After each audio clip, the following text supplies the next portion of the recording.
All right.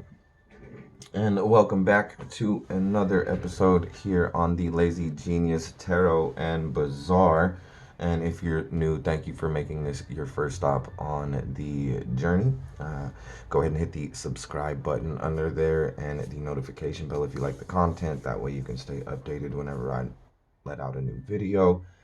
Um, Today, actually, I am going to be going over the 5 decks that I have decided to pull off of the Purgatory shelf and put back into the rotation here in my actual collection. Um, I've got about 13 decks total on the Purgatory shelf currently, that will more than likely be going up for sale or trade sometime soon. But since I have started the Purgatory shelf, these 5 decks particularly have sort of been, um, I don't know, they've been talking through me or talking to me through the closet door, sort of, so to speak. And while perusing over the decks that I currently have in there today, I decided that I would give these 5 particular decks another go, just because I don't feel like I might have given them a fair shake up front. Um, so these are the 5 decks that I am bringing back into the collection from the Purgatory shelf. The first deck that we are going to go over here, and this is no particular order, I'm just kind of showing them in the order that I pulled them out, is the Tattoo Tarot. I'm not going to do like a full walkthrough of these decks today, but I will show off the boxes. So like here's the sides. Um, this is a deck by Mega Munden. This is the mass market edition. It's a nice 2-part box. It's actually very well decorated on the inside also. And then you see that it is the red color there, which matches the card backs. When I received it from Amazon, it had some damage to the lower portion of the box here, but no big deal. I didn't really pay too much for the deck in the first place, so I wasn't really too worried about it. Comes with this book, a pretty decent book. This is the paper ring that came around the cards. It's got a picture and a short description of each card in the majors, and then before that you got the courts and the minors. So it goes through each of them individually. It's got some spreads, decent little book. It's definitely about the same size as the box. And then you have the deck itself. This deck is still out of order. It was out of order when I put it into the Purgatory shelf. Here is the card back. And again, I just pulled it off of the Purgatory shelf. And when I pulled it off of the shelf and I started going through the cards, I must have organized this the last time I looked through it so that all of my favorite cards were at the top, because all of my favorite cards in the deck are right here at the top. So you've got the World card. This is probably, it's one of my favorite cards in the deck and possibly one of my favorite World cards, period. And then like the Star card, one of my favorite Star cards very easily. One of my favorite Chariot cards, one of my favorite Hermit cards, one of my favorite Justice cards, and one of my favorite Death cards. Now, it is a very Marseille-inspired Pip deck. I won't call it an actual Marseille deck. While you do have like the Marseille structure in the wands, and a lot of the time in the coins, the cups don't necessarily follow the classical Marseille structure. Some of them do, but not all of them. The wands, again, follow that same structure. See, some of the cups sort of do, but then not really. But these swords, and then like some of the pence follow like the Marseille sort of structure there, but not all of them. And then some of the swords do, sort of, with that sort of curved sword image. in the sword cards, but then a lot of them also don't at the same time, like the Ten of Swords, um, or the Nine of Swords, where there's no kind of curved blade in the sword image there. But a lot of them do have those curved blades in the swords. So I would call it a Marseille-inspired Pip deck. There's the Sun card. That's actually a really cool Sun card, too. I might have to put that in the pile for my favorite cards in the deck. But, yeah, very Marseille-inspired Pip deck. I have decided, like I said, to pull this one off the shelf and go ahead and give it a run. There's too many cards in the Major Arcana that I actually really like. I feel like in order for me to say I'm going to go ahead and sell it or trade it without giving it another fair shot. So I'm going to go ahead and pull that one off the shelf. And the next one that we are pulling off of the shelf today is the Shadow of Oz. It's a two-part box. It's really hard to reopen it if I close it like this without a deck in there. But here's the back of it. It's made by a company called Illogical Associates. I think it's still in print and available on their website. I can't say for sure. It's a decently sturdy box, but it's not decorated on the inside. Again, that's a hard one to open if I close it all the way without a deck in there. And then the book that it comes with is just a book the same size as the deck. There are some pictures in the book, but most of them are images like this. So it's not like pictures of each card. It's a pretty simple, straightforward book, but it does talk about the card and how it relates to the story of the Wizard of Oz. So it is very much so tied to the books and the overall storyline of Wizard of Oz. Not just the movie, but like I said, with all of the books included there.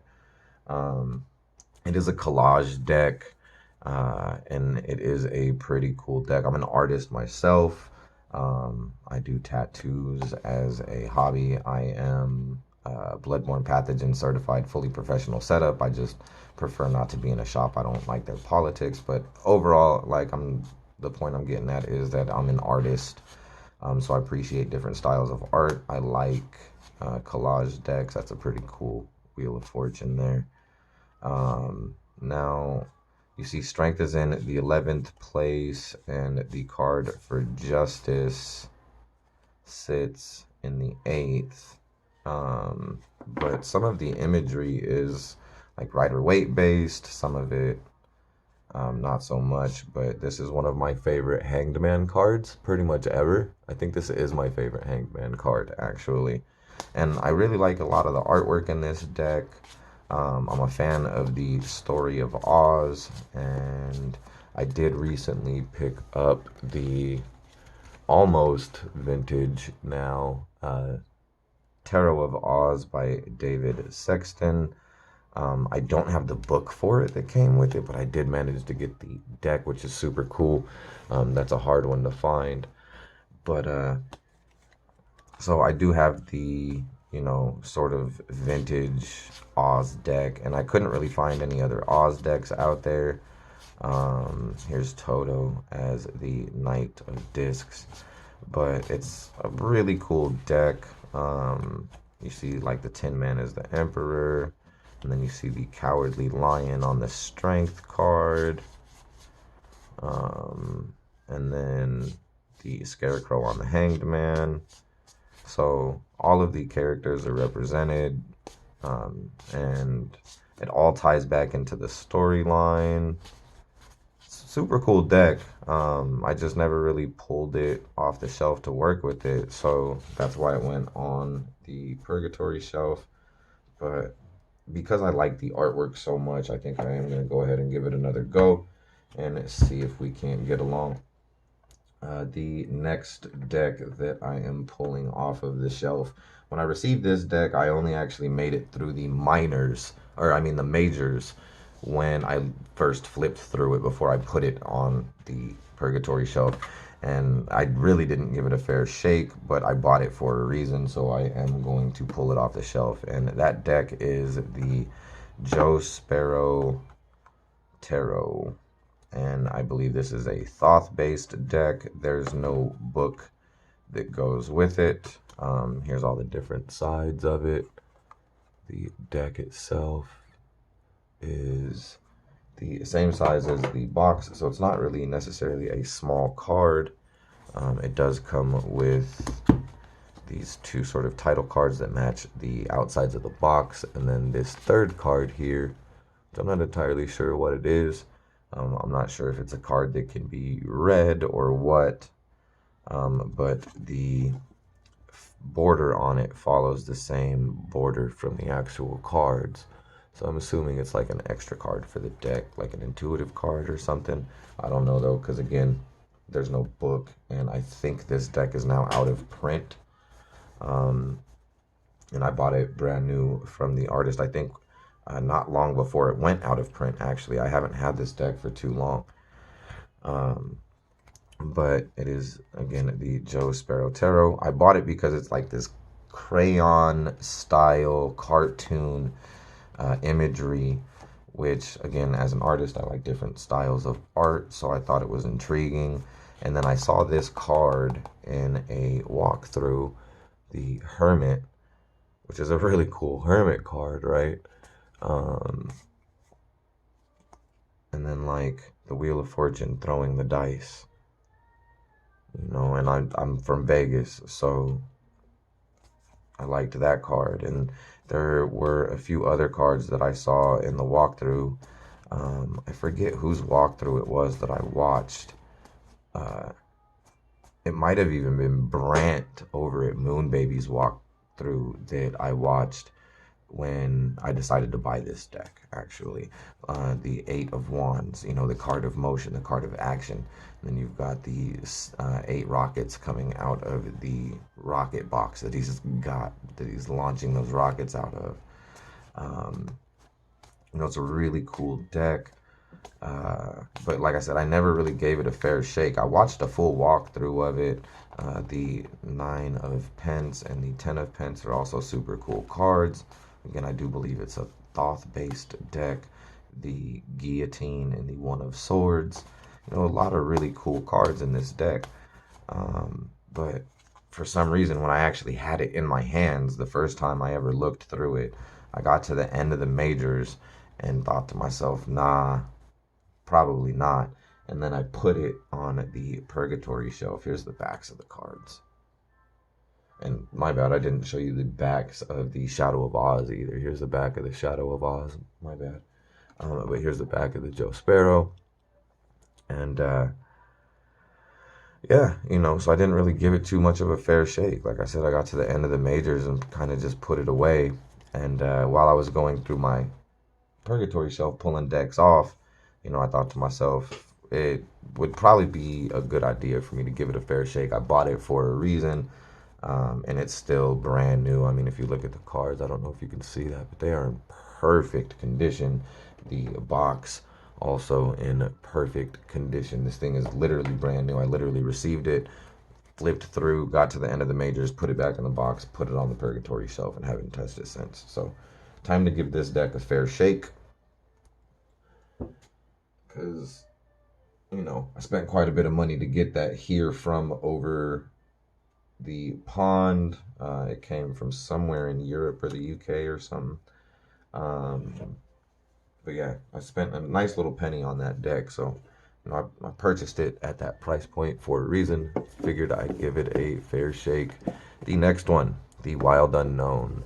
This is, I don't know if it's the 2nd edition mass market or if the mass market version of the 2nd edition equals the 3rd edition. I'm not entirely sure how that would work, but either way, this is the mass market version of the 2nd indie version of the Wild Unknown Tarot. I've always been on the fence about this deck. I'm not going to lie to you.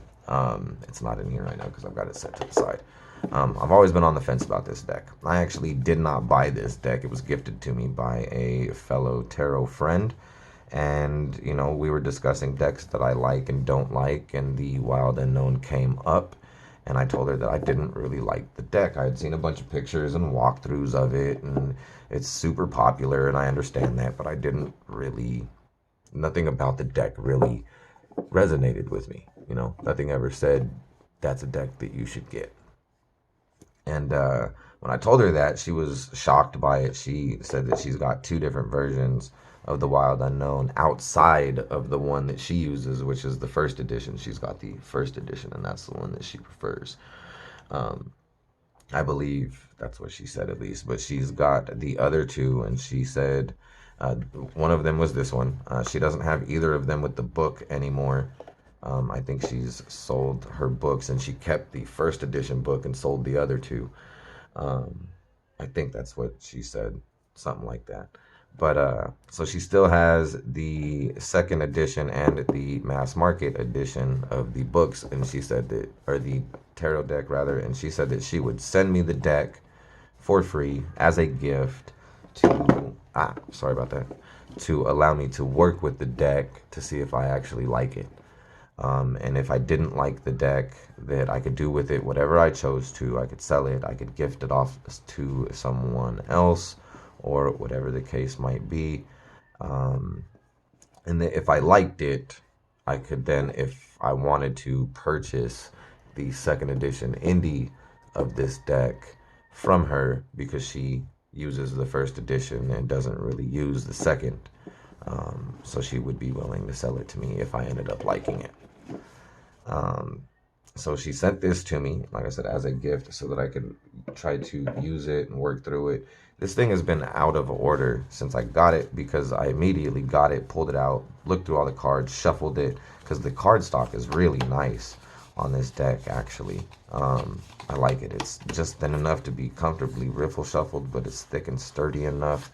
Now, normally, the mass market version inside of the two-part box just comes with the deck. There's no fold out like there was in the first and second indie editions. So because of that, and the fact that she didn't have the book to go with it anymore, because somebody offered to purchase just the book from her for this mass market edition of the deck, she was nice enough to do a photocopy of the foldout from the second edition indie deck that she's got. And because of the size of that particular piece and the size of the paper that she got to copy it onto, it sort of copied it funny. So there's like this extra strip on this side and like an extra strip on this side. But I have the full fold out at least. And she told me that, like I said, if I liked the deck, that I could end up purchasing, if I wanted to, the second edition indie from her. So I gave it I put it out there on my table. It was right here when all my decks used to be right in front of me before I put them up on the wall. And, I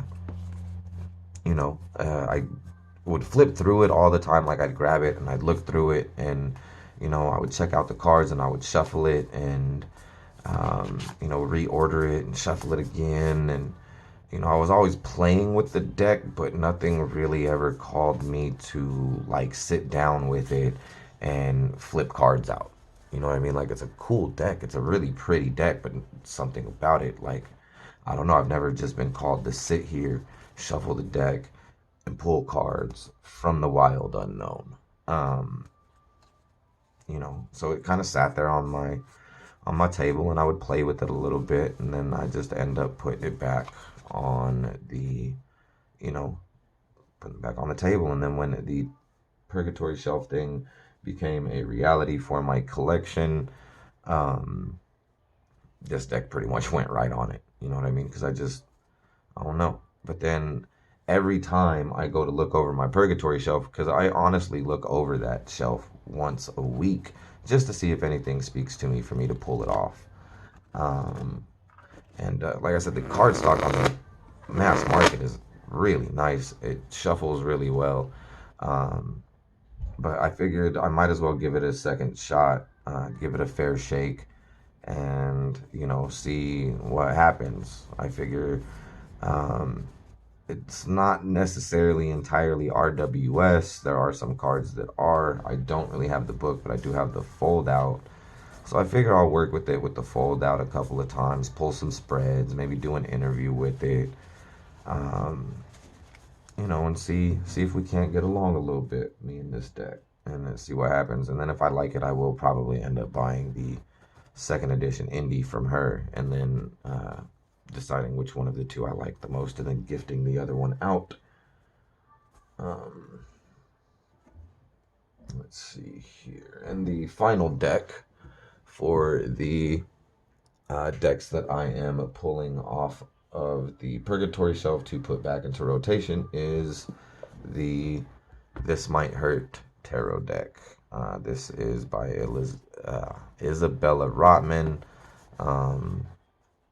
It is a pretty cool deck for sure from 2019.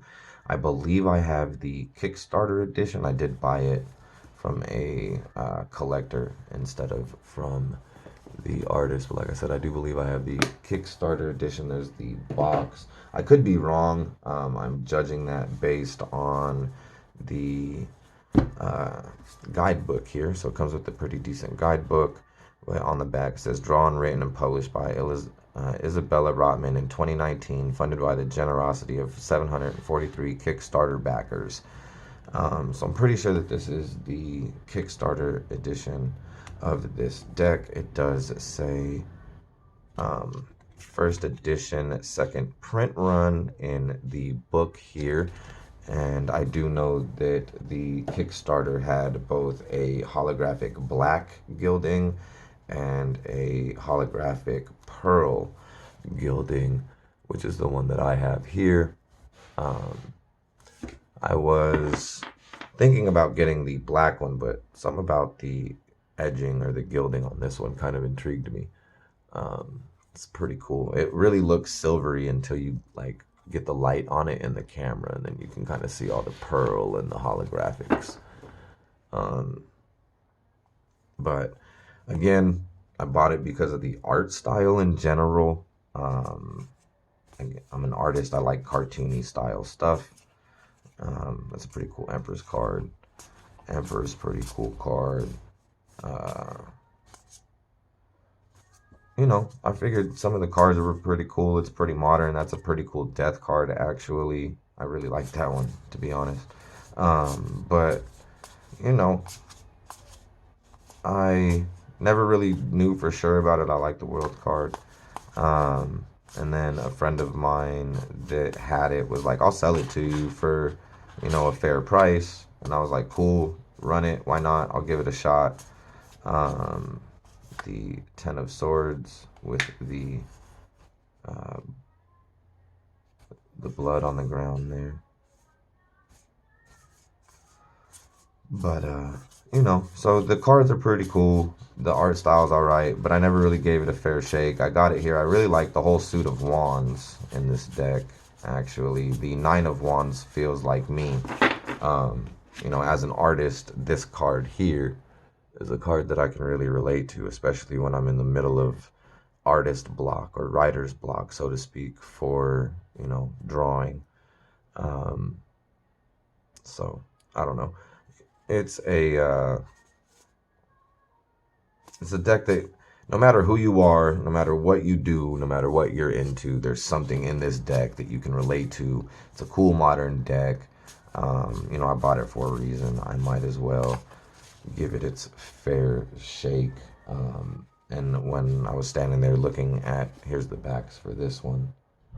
And when I was standing there looking at my decks today, because I'd been planning on pulling the Tattoo Tarot, sort of been planning on pulling the Wild Unknown and the Joe Sparrow, and then I walked into the closet today and saw the Shadow of Oz in this deck and figured I would pull both of them out as well. So those are the 5 decks that I am pulling off of my Purgatory shelf there. So again, that is the Tattoo Tarot. I'm going to try to fit all the boxes in the screen here. The Shadow of Oz. the Joe Sparrow, the Mass Market Wild Unknown, and This Might Hurt. So those are the 5 decks being pulled off of the Purgatory shelf and getting ready to be put back into circulation for the rest of the decks that I have on the wall. Again, thank you guys for joining me and spending some time with me today while I kind of go over the decks coming out of Purgatory, so I can kind of get a gauge of what I'm recirculating back into the collection here for use. And I do appreciate you guys, like I said, for stopping by and kicking it with me. I do hope that you stop by again when I put the next one out.